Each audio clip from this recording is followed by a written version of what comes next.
కొంతమంది తెలిసి తెలియక అద్దింట్లోకి వెళ్ళినప్పుడు ఎమ్మటే తెలిసిపోద్ది వాళ్ళకి, అద్దింట్లోకి వచ్చామంటే వచ్చిన కాడి నుంచి ఎట్లా అయిపోతుందని చెప్తూ ఉంటారు కానీ కదలలేరు. శనిదేవుడు వాళ్ళని కదలనివాడు. మీకు ఇందాక చెప్పాను శని గురించి, వేరే దాని గురించి మాట్లాడుకుంటాం.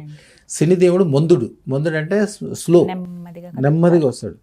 శని తత్వం ఎప్పుడు వచ్చినా, శని మూలాన్ని ఇబ్బంది కలిగినా కూడా ఎమ్మటే చేయాల్సింది ఆ నీల ఉంగరం పెట్టుకోవటం కాదు. నీల ఉంగరం పెట్టుకుంటే, నీలం అంటే శని కదా, శనిని తీసుకొచ్చి దగ్గర ఎవరు పెట్టుకుంటారు?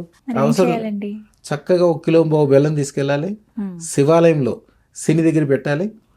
ఇంటి దగ్గర నుంచి వెళ్ళేటప్పుడు ఖర్జూరాల రసము, 1 కిలో పంచదార, ఆవు పాలు, ఈ 3 తీసుకెళ్ళి బెల్లమేమో శని దగ్గర పెట్టి 9 సార్లు ఆ నవగ్రహాల చుట్టూ తిరిగి కాళ్ళు చేతులు మొహం శుభ్రంగా కడుక్కుని తర్వాత శివుడికి అభిషేకానికి ఈ 3 వస్తువులతో అభిషేకం చేసుకుని ఇంటికి వెళ్ళాలి. సంవత్సరానికి ఒకసారి చేస్తే చాలు. బెల్లం మాత్రం శనీశ్వరుల వరకు పెట్టాలి. అంతే. ఖర్జూర రసము, పంచదార, ఆవు పాలు, ఈ 3 అభిషేకం చేయించాలి. గంట సేపు కూర్చోవాలి. గంట బావునికి బయటికి వెళ్ళేసరికి వాళ్ళకి తెలిసిపోద్ది, మనసు అంతా భారం అంతా దిగిపోయినట్టు, నెత్తి మీద ఉన్న చెడు అంతా వెళ్ళిపోయినట్టు, వెలుగు వచ్చినట్టు, వాళ్ళకి అప్పుడు దాకా ఉన్న సమస్యలకి పరిష్కారం దొరుకుతున్నట్టు. కొంతమంది అదృష్టం పెట్టుకునే శక్తి లేకపోతే, శక్తి లేదంటే ఇదే కారణం.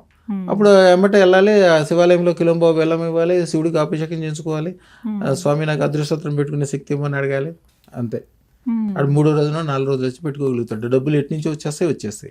చాలా మంది ఏం చేస్తారంటే, నాది అదృష్టానికి సంబంధించింది, అదృష్ట దేవతది నాది ఫోటో కలిపి కాలర్ ఐడీలు పెట్టుకుంటారు.